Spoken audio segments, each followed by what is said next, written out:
Белгілі тележүргізуші продюсер Ләйла Сұлтанқызы әке-шешесінің ерке қызынан қалай әмбебап пысық қатынға айналғаны туралы жазба жариялады.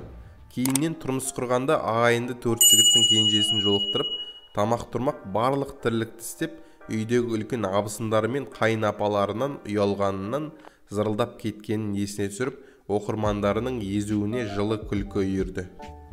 Ләйла Сұлтанқызы былай дейді: кішкентай кезімізден әкеміз бізді оқуымызға, білімімізге көп көңіл бөлген.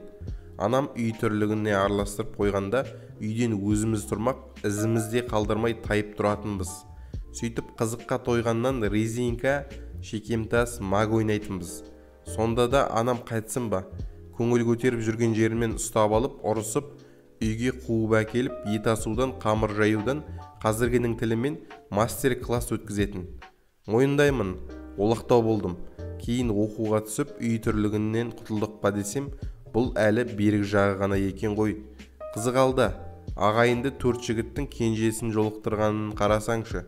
Басқа түскенде тамақ-тұрмақ қалай әмбебап пысық қатын болып кеткенімді өзімде байқамай қалдым.